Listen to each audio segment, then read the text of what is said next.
दोस्तों ये फुलवर्स rested woodpecker है और मीडियम साइज का वुडपेकर है। इसके जो सर पे रेड कलर की कैप है ये मेल है और जो फीमेल होती है उसके सर पे ये ऐसा ही कैप होता है लेकिन वो ऑरेंज कलर का होता है।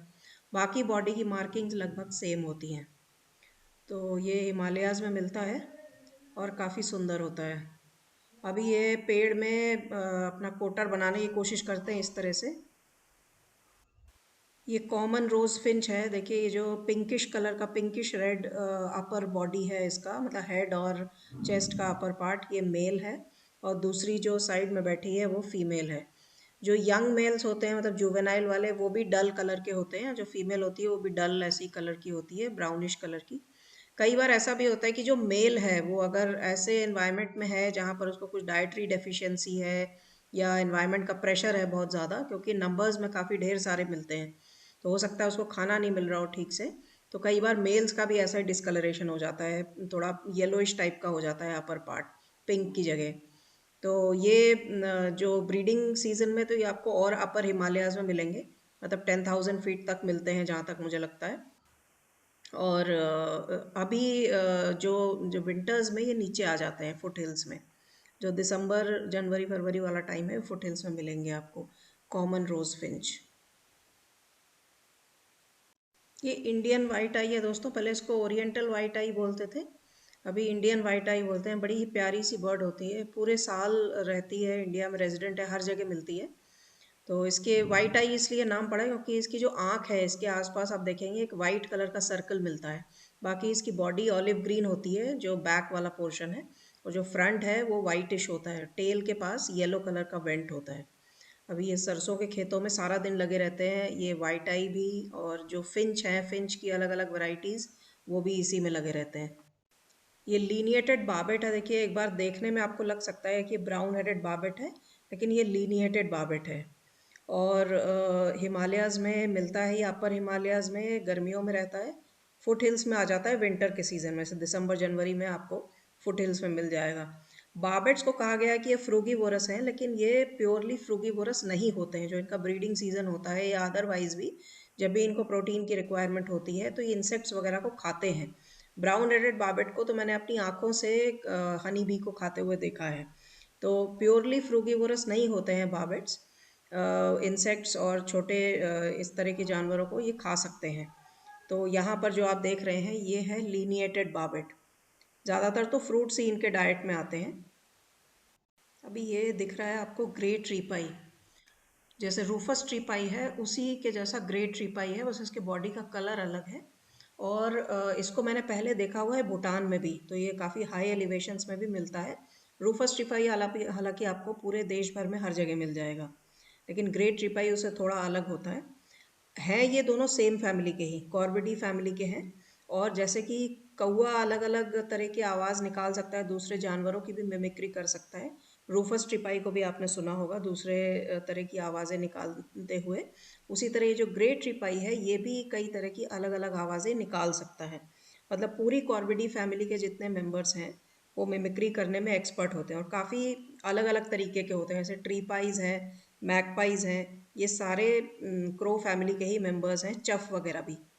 ये देखिए कॉर्विडी फैमिली का एक और मेंबर है, ये है रेड बिल्ड ब्लू मैगपाई। इसी तरह येलो बिल्ड ब्लू मैगपाई भी होती है और ग्रीन मैगपाई भी होती है। ग्रीन तो मैंने देखी हुई है। ये है ग्रेट बार्बेट, इसको देखने की मेरी बड़ी इच्छा थी। फुटहिल्स में आ जाता है ये विंटर्स में, और समर में ये अपर एलिवेशंस में चला जाता है। बार्बेट्स में सबसे बड़ा होता है साइज में और सबसे ज़्यादा कलरफुल भी होता है। इसकी बॉडी पे जो हेड का पोर्शन है वो पूरा आपका डार्क ब्लू होता है।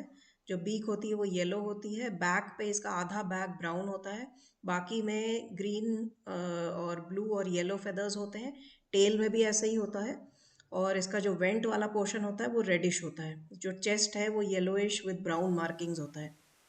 ये दोस्तों वॉर्बलर है, लेकिन मुझे पता नहीं लग रहा कौन सी है। मोस्ट लाइकली ये ब्लाइथ्स रीड वॉर्बलर है शायद।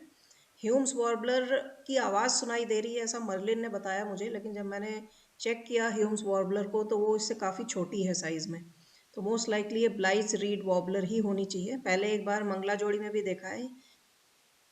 ये येलो ब्रेस्टेड ग्रीन फिंच है दोस्तों, मेरे लिए लाइफर है, मैं पहली बार देख रही हूँ।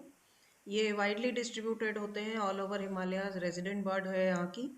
और इसमें दो वैरायटीज़ होते हैं जहाँ तक मुझे याद है। एक Himalayan yellow rested green Finch होती है और एक Indian yellow rested green Finch होती है, क्योंकि ये वेस्टर्न और ईस्टर्न हिमालयाज दोनों साइड में मिलते हैं। तो इसके दो सब स्पीशीज़ मिलते हैं। इसकी बॉडी का कलर देखिए, इसमें येलो बहुत प्रोमिनेंट है और बहुत ब्राइट येलो है। और फेस के पास जो है ब्लैकिश मार्किंग्स हैं। जो बीक है वो हल्के पिंक कलर की है, और जैसे फिंचेस की बीक होती है स्टाउट सी, वैसी बीक इसकी भी है। फिंचेस की बीक स्टाउट इसलिए होती है क्योंकि स्पैरो और फिंचेस, इनका जो डाइट होता है वो ग्रेन्स है, इसलिए इनको ग्रैनीवोरस कहा गया है। और जहाँ तक मुझे लगता है ये अगर खाते होंगे इंसेक्ट्स, हो सकता है ये भी खाते हों, क्योंकि जो लाल मुनिया होती है, रेड एडवेट वगैरह, वो भी खाते हैं कई बार इंसेक्ट्स को। ग्रास सीड्स खाती हैं वो। तो ये जितनी भी फिंचेस होती हैं, ये अलग अलग तरीके के ग्रेन्स और सीड्स को खाती हैं। तो इस वजह से क्या है, ये फसल का काफ़ी नुकसान कर सकती हैं।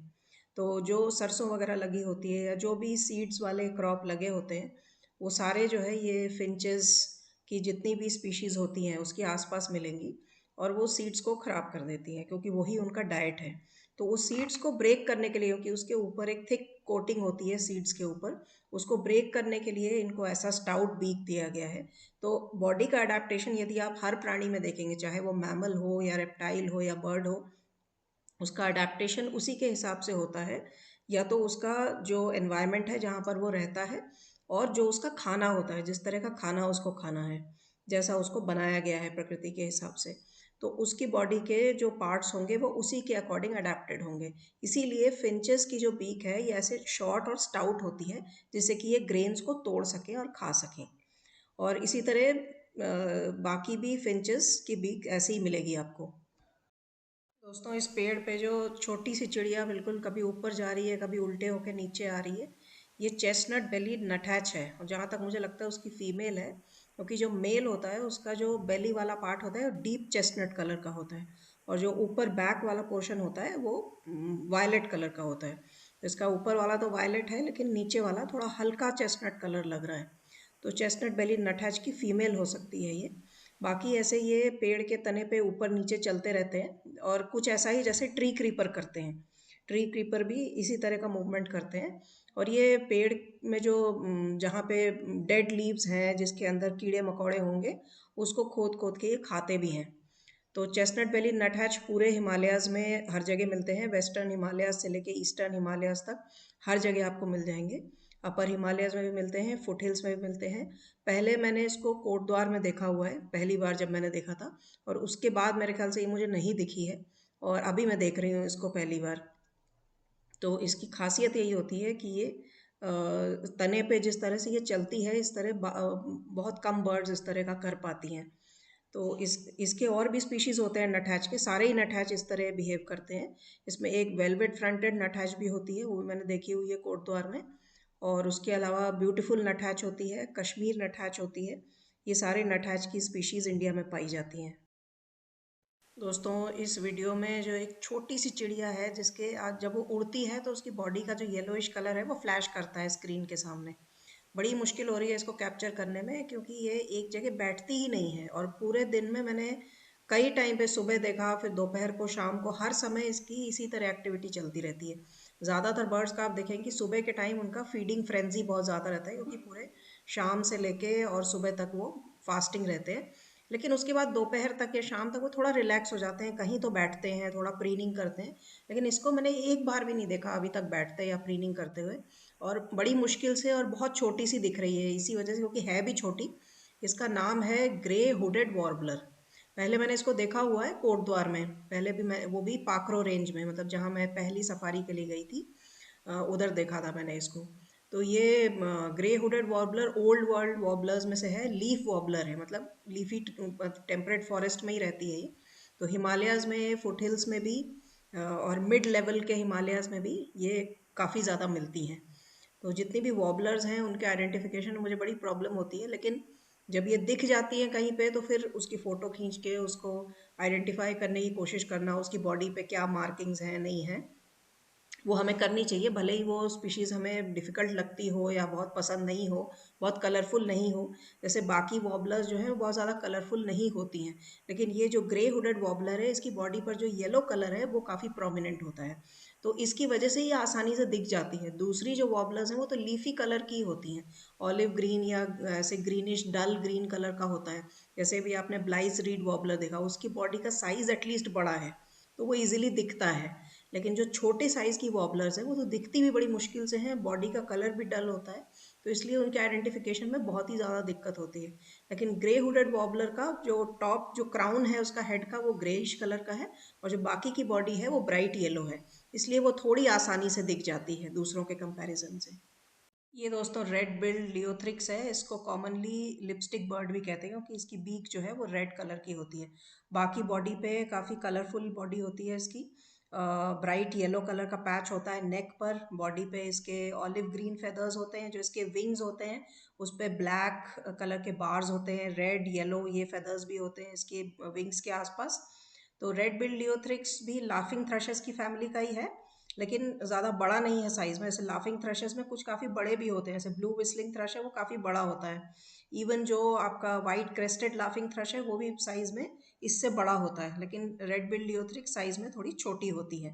पहले भी इसको मैंने दिखाया हुआ है अपने वीडियोज़ में।